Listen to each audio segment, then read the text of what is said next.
Hello, hello, bienvenue dans cette formation Canva, une formation toute simple au travers de laquelle je vais t'apprendre et te présenter l'outil qu'on appelle Canva. Donc, nous sommes tout de suite sur la page d'accueil de Canva et donc je crois que tu le sais très bien ou vous le savez très bien. Canva, en fait, c'est une plateforme sur laquelle on peut créer des affiches, faire toutes sortes de choses. Il y a beaucoup de choses à faire sur Canva. Sans plus tarder, je vais vous présenter un peu l'outil pour savoir ce qu'on peut faire dessus. Comme je le disais, on crée beaucoup de choses sur Canva. Sur Canva, on va faire toutes sortes d'affiches. Par exemple, tout ça, ce sont des affiches que j'ai déjà créées. Sur Canva, on peut rédiger des documents un peu comme des Word. On peut faire des présentations façon PowerPoint, mais vraiment avec ce côté visuellement beau. Sur Canva, on peut créer des CV, on peut faire des vidéos. Quoique sur Canva, tu vas pas faire des vidéos super sophistiquées avec comme on le ferait sur d'autres applications ou sur d'autres logiciels. En tout cas, Canva, c'est pas prioritairement pour ça. Mais bon, n'empêche que on peut au moins créer des vidéos avec Canva. Donc, on peut faire pas mal de choses, que ce soit des visuels, des affiches, des flyers, des CV. Il y a pas mal de choses à faire dessus. Et ensuite, bien sûr, pour pouvoir utiliser Canva, il faut maîtriser l'outil. Il faut savoir utiliser l'outil. Donc, nous sommes dans la page d'accueil et ce qu'on remarque, c'est qu'il y a des options ici à gauche, on a des fonctionnalités là, on a des designs sur lesquels j'ai travaillé, ils ont appelé design récent. Si on doit parler de ce qu'il y a à gauche, bon, il y a les projets, ça ce sont les projets. Alors, voilà, on n'est pas là-dedans. Les modèles, des choses qui existent déjà, marques, applications. On ne s'attarde pas dessus. On revient sur accueil. Donc, dans accueil, on s'intéresse un peu plus ici. On a documents. Alors, tout ça, en réalité, ce sont majoritairement des formats. Donc, pour pouvoir créer un visuel ou une affiche, on va le faire sur un format donné. Ça peut être du format A4, ils ont mis portrait A4, ça peut être du format publication Instagram, ça sera donc un carré. Allez, pour illustrer tout ça, je rentre dedans, comme ça on voit. Donc voilà, c'est le format A4, comme une feuille de papier. Voilà. On aura le format publication Instagram, c'est du carré. Ça se lit là, 1080 x 1080 pixels, donc largeur comme hauteur, c'est les mêmes dimensions et du coup ça donne quelque chose de carré. Donc on va travailler sur un plan carré. Voilà, c'était pour vous montrer. Voilà, on a le format CV, donc on veut faire un CV, mais du coup CV c'est à peu près les mêmes dimensions que le A4 finalement. Donc on veut faire un CV, on prend le format. On a Canva Doc. Canva Doc, comme je le disais tout à l'heure, ce n'est pas en soi un format, mais c'est une fonctionnalité qui nous permet de rédiger un peu comme sur Word. Donc voilà, moi je ne l'utilise pas.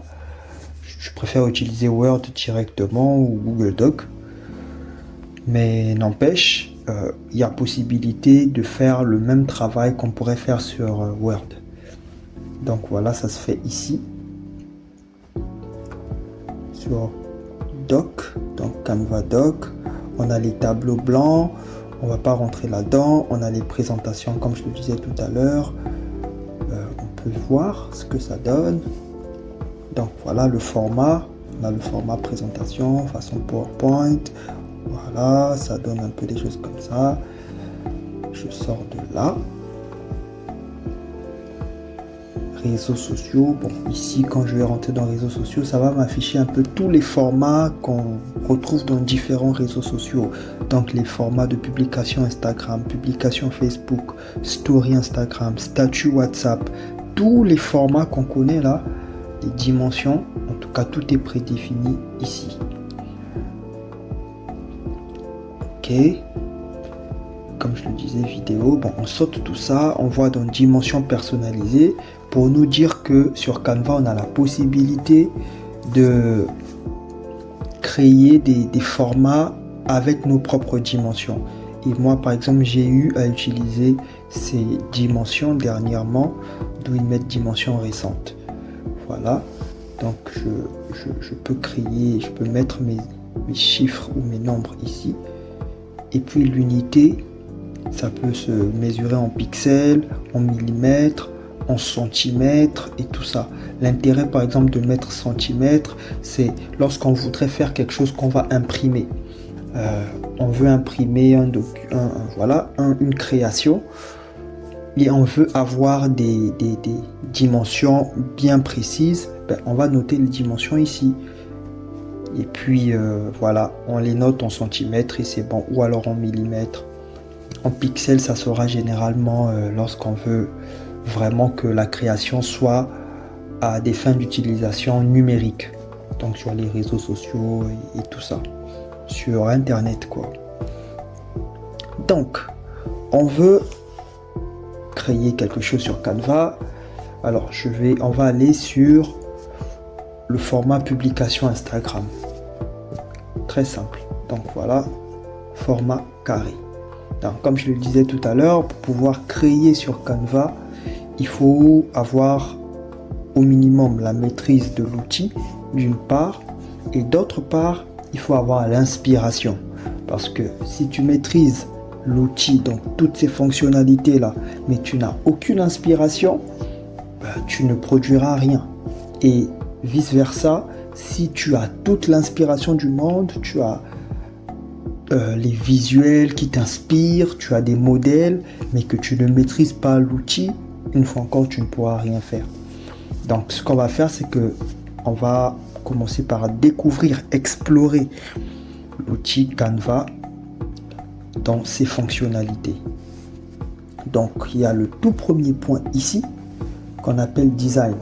Donc, les designs, en fait, ce sont les modèles prédéfinis, des modèles qui sont des visuels préconçus qu'on a sur Canva. On a bien sûr des modèles qui sont payants, on a des modèles gratuits. Donc je précise que là nous sommes sur un Canva gratuit. On aurait eu le Canva version pro, donc version payée.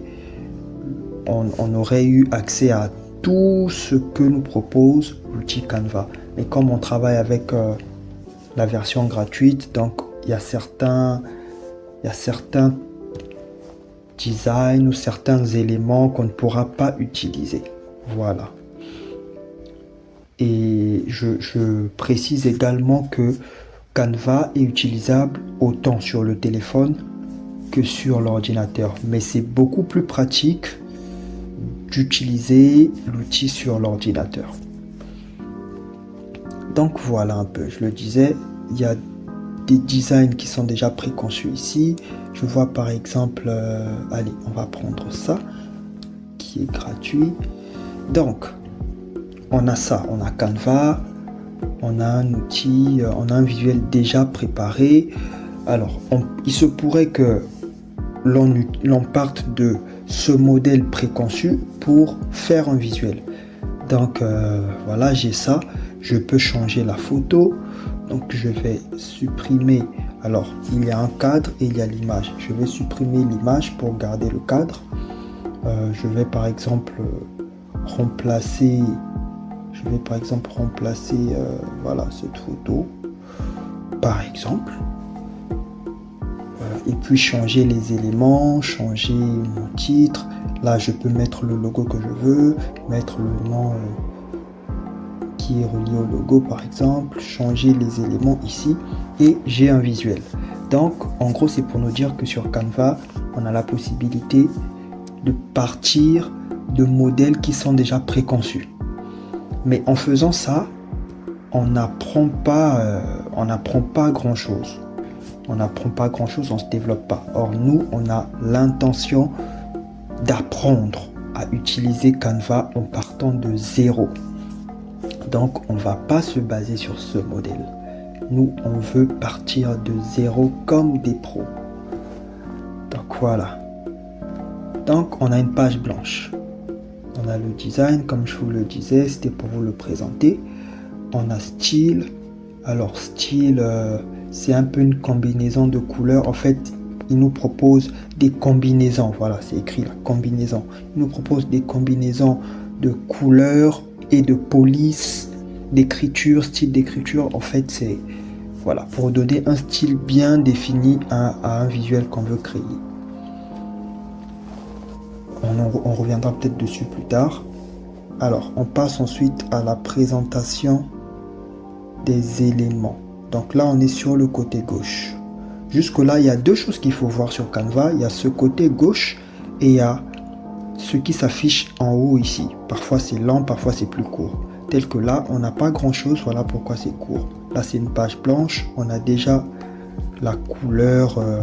Enfin, il y a un outil donc couleur pour changer le fond de l'image et tout ça.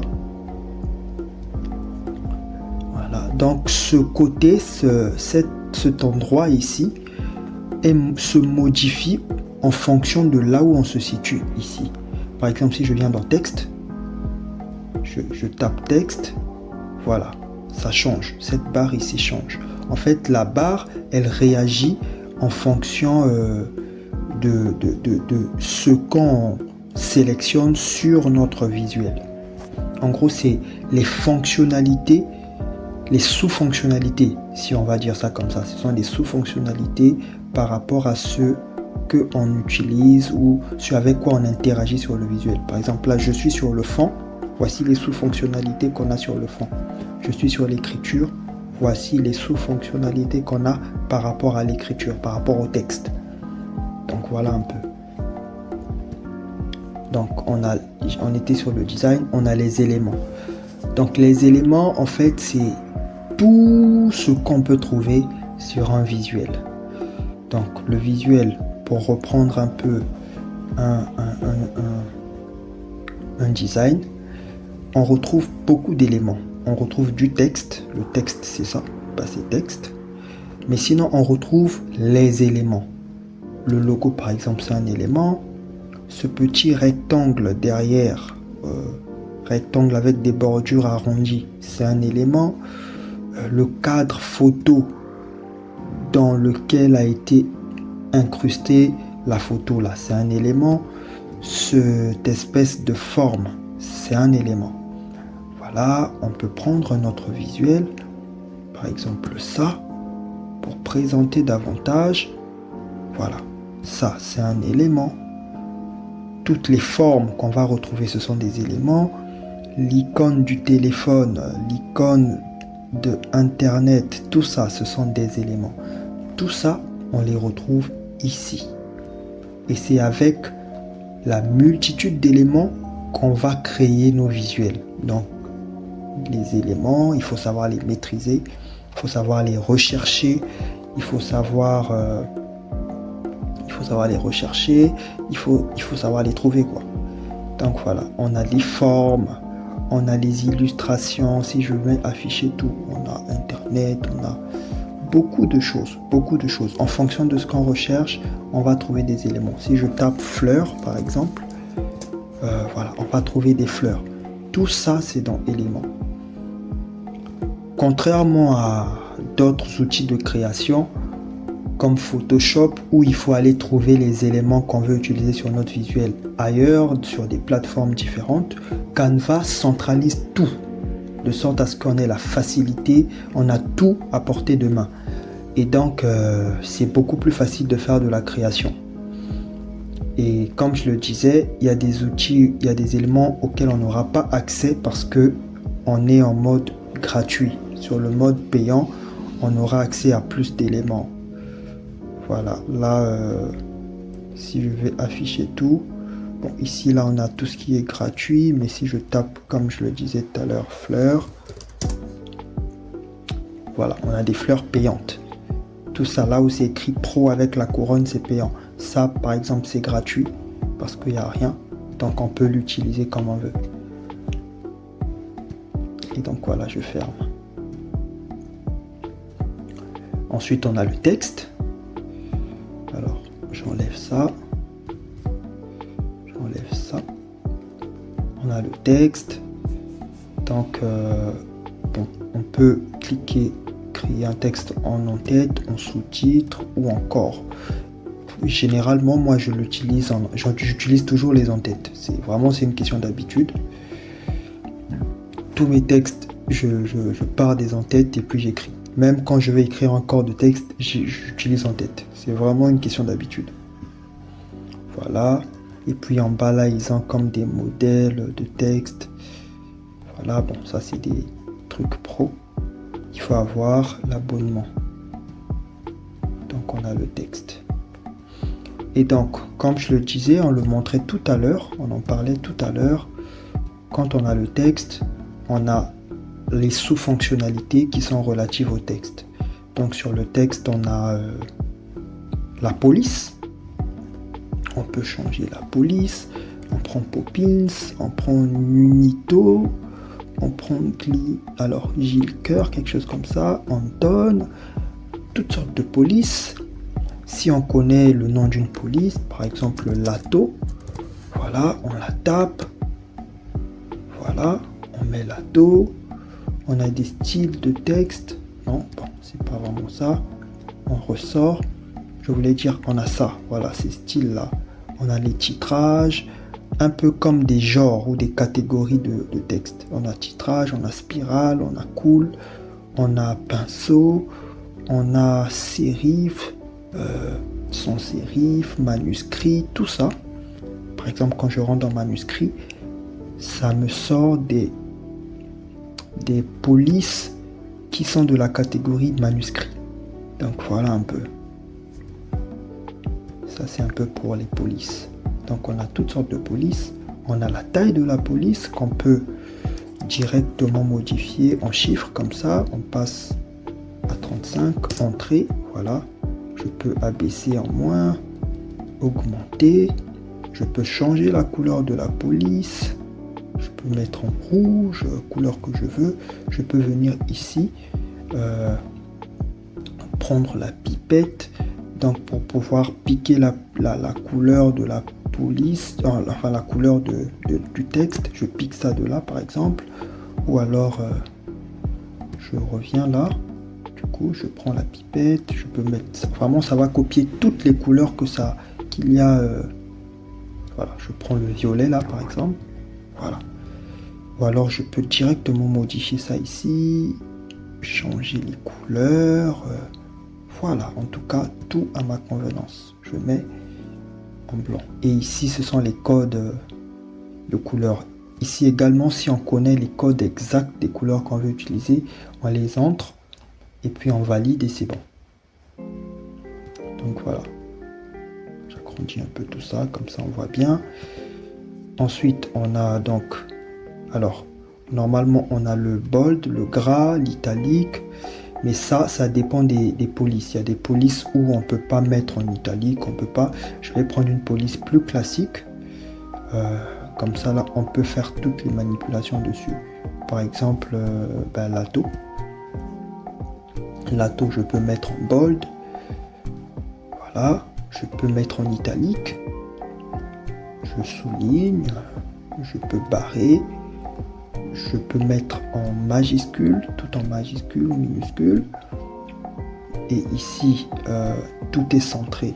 Alors, vous n'allez pas voir la différence. Pour voir la différence, je tire comme ça. Je tire comme ça. Et là, je peux soit mettre à côté, au milieu. Voilà, non, pas comme ça. Ça, c'est pour dire que tous les textes seront bien alignés. Je crois qu'on a ce genre de choses sur Word. Je peux mettre à droite, je peux mettre au milieu. Ensuite, je peux sortir soit des points, soit la numérotation. Ensuite, on a l'espacement. espacement des lettres, ça donne ça. Voilà, je peux espacer les lettres, réduire l'espace. Ou alors, quand ça va sur 2 lignes, alors je reviens à la ligne en tête, et puis je mets là, ben voilà, pied, même si ça n'a pas forcément de rapport. Donc je viens là, je peux réduire l'interligne ou l'augmenter à ma convenance. Donc voilà, je remets à 0. Donc ok, on a l'espacement. On peut réduire du coup l'opacité ou la transparence. Et les effets, on peut mettre d'autres effets. Bon, je remets bien à 100%. On peut mettre des effets, on peut vraiment toutes sortes d'effets qu'on peut d'ailleurs modifier. Là, si je mets la couleur, voilà. Je viens dans cet effet là, j'intensifie ou je réduis, voilà. Donc on peut modifier à notre convenance, on peut courber, j'enlève ça, je remets un aucun, comme ça, voilà un peu. Donc on peut faire tout ça. On peut animer l'écriture, voilà, donc là j'anime. Je prends une autre animation, j'en reprends une autre, et encore une autre. Bref, mais à ce moment-là, il ne s'agit plus d'une image, ça devient une vidéo, du moment qu'il y a des animations. Ensuite, il y a position. Donc voilà toutes les interactions qu'on peut avoir avec un texte. Donc le texte, il est là, dans cette position-là. Je peux l'envoyer en haut, je peux l'envoyer en bas ou au milieu. Ça, c'est d'un point de vue horizontal. D'un point de vue vertical, donc c'était horizontal. D'un point de vue vertical, du coup, je peux envoyer à gauche, envoyer à droite ou centrer. Bien sûr, je peux déplacer directement comme ça. Donc ça, c'est le côté organisé de position. Il y a le côté calque de position. Donc sur calque, on a, allez, si je rajoute, pour qu'on illustre mieux la chose, je vais par exemple prendre cette fleur et encore voilà, et cette fleur. Donc du coup ça me fait, on a 3 éléments du coup, bon du moins on a 2 éléments et un texte. Donc dans le calque on a, du coup ça nous sort les 3 éléments qu'on a ici, le texte et les 2 fleurs. Le calque, en fait, ça nous montre ce qui vient en avant-plan et ce qui est en arrière-plan. Quand je vois là, il y a d'abord le fond, c'est donc cette couleur-là. Ensuite, on a ces fleurs-là. Et ensuite, on a la grosse fleur et on a le texte. Donc, si je mets la grosse fleur sur les 3 petites fleurs, ça passe devant. Mais si je change la position comme ça, les 3 petites fleurs passent devant la grande fleur. Donc ce qui est en haut est en avant-plan et ce qui est en bas est en arrière-plan. Et du coup, si je mets le texte qui est tout en haut, ça se trouve devant tout. Et si je fais repasser la grosse fleur devant, voilà, ça cache le texte. Donc ça, c'est un peu le jeu des calques. Et c'est quelque chose qu'il faut également maîtriser. Donc c'était pour vous présenter un peu la chose. Voilà, et vous voyez, là on est par exemple sur un élément et cette barre là interactive, elle a changé. Sur les fleurs, on peut par exemple changer les couleurs des fleurs, mettre les différentes couleurs comme ça. Voilà, on peut changer les couleurs des fleurs et tout ça. Et la toute dernière, je mets le bleu là. Voilà, et on peut éditer, étant donné que ça... On peut les éditer, il y a pas mal de choses à faire et ça c'est vraiment en découvrant. On peut flouter, on peut par exemple flouter, si j'intensifie le flou, voilà, on a flouté les fleurs, on peut les, voilà. Donc on peut faire toutes sortes d'interactions, en éditer, on peut, bon là si je mets des bordures ça va comme créer une sorte de cadre, c'est pas utile. On peut retourner comme ça, ou alors comme ça, comme on veut. Et pareil, on réduit la transparence. Et tout ça, c'est utile lorsqu'on crée un visuel. Parce qu'il y aura des moments où on voudra un peu réduire l'opacité ou donc la transparence, on veut un peu flouter. Tout dépend de la créativité. Donc tout est livré là devant nous. Position, machin. Donc voilà un peu comment on interagit dessus. Éléments et texte. C'est vraiment les plus importants. Après on a les marques. Bon, pour ce qui est des marques, allez, pour bien illustrer, supposons que je prends... allez, KFC par exemple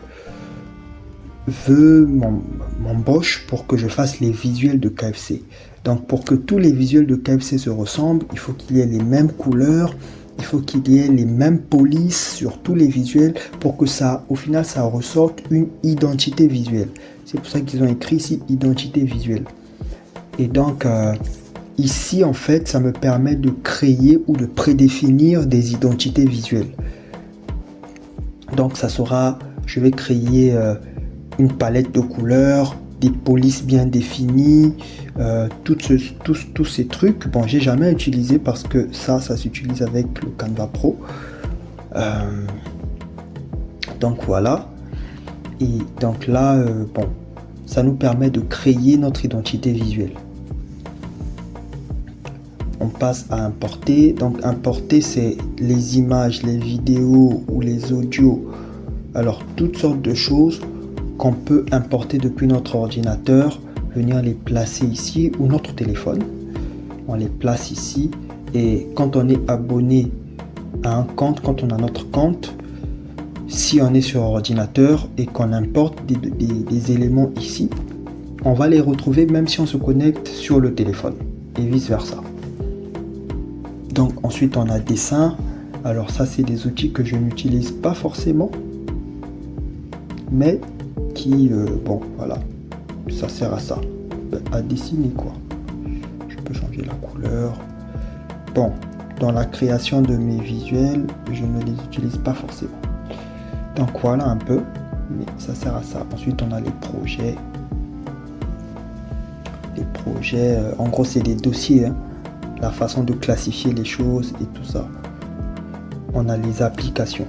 Quelque chose de très intéressant sur Canva, en fait, on retrouve des applications. Les applications, c'est comme des extensions sur Canva.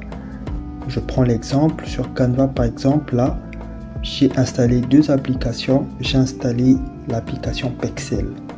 Pexel, en fait, c'est une application d'image. En soi, c'est un site.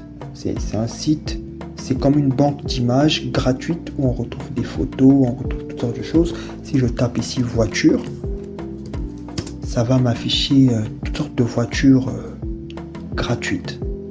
Voilà, que je peux utiliser gratuitement, je veux dire. Voilà, des photos de voitures, des images de voitures. Je vous montre même, Pexel existe vraiment en tant que site. Voilà, Pexel. Donc voilà, c'est un site, ça existe bel et bien. Donc je reviens là, je lève ça. Donc la photo que je veux, ben, je la trouve. Par contre, étant donné que c'est vraiment des images libres de droit, les images, elles ne seront pas toujours très terribles, ça ne sera pas toujours ce qu'on veut exactement, mais ça peut faire l'affaire. Donc j'ai installé cette application Pexel. J'ai l'application QR code qui me permet de générer des QR codes carrément. Donc là, encore une fois, si je reviens par exemple sur le site Pexel, donc je prends le lien, je le copie et je le dépose là. Je le dépose là. Allez, je vais créer une seconde page pour que ça soit tout à fait libre. Je génère mon QR code et là, ça apparaît. Et à ce moment-là, je n'ai qu'à prendre mon téléphone, scanner le QR code et depuis mon téléphone, j'aurai accès à la page Pexel. Donc voilà un peu. Donc c'est une application qu'il y a sur Canva et il y a plein d'autres applications. Il faut juste prendre le temps de les découvrir. Voilà, de découvrir les applications, de connaître leur utilité et avec ça, on peut faire beaucoup de choses sur Canva. Donc voilà un peu. Et à côté de ça, bien sûr, on a les photos, on a les vidéos. Et là, la différence, par exemple, c'est que sur Canva, on a des photos où il y a l'icône Pro. Donc, c'est des photos qui ne sont pas libres de droit, qu'on ne pourra utiliser que lorsqu'on a l'abonnement. Là, par exemple, j'ai pris cette photo-là. On voit que les filigranes apparaissent avec Canva. Donc, on ne peut pas l'utiliser comme on veut, alors que celle-ci, elle est libre. Il n'y a pas de filigrane sur la deuxième, celle-ci. Donc voilà, il faut avoir l'abonnement. Alors que sur Pexel, je vais aller chercher, tout est libre, mais les photos ne seront pas toujours... allez, je vais prendre chaise, vu qu'on voyait les chaises. Et les photos ne seront pas toujours comme on le veut. Donc voilà, mais tout est libre. Et c'est pareil pour les vidéos. Et après, il y a les arrière-plans également. Donc voilà, c'était pour nous présenter un peu l'outil qu'on appelle Canva. Et c'est un peu tout ce dont on a en main pour pouvoir créer nos visuels. Donc reste juste à les maîtriser. Et une fois qu'on a créé les visuels, ben, on peut simplement les télécharger. Donc pour les enregistrer, je viens là par exemple, je télécharge. Je vais télécharger en PNG. Donc pour dire que c'est une image et tout ça. Bon, il faudrait voir un peu en soi, on voit pas forcément toutes les fonctionnalités, mais là encore ça dépend. Voilà, télécharger. Il y a des fonctionnalités qu'on ne peut pas utiliser encore une fois parce que c'est pas le Canva Pro. Et puis voilà. Donc je télécharge et autres. Bon, j'ai pas forcément téléchargé. Et puis voilà, et puis c'est tout. Donc là, on a fait un peu le tour sur Canva. Donc on se retrouve pour la prochaine vidéo dans laquelle on va essayer de créer un visuel.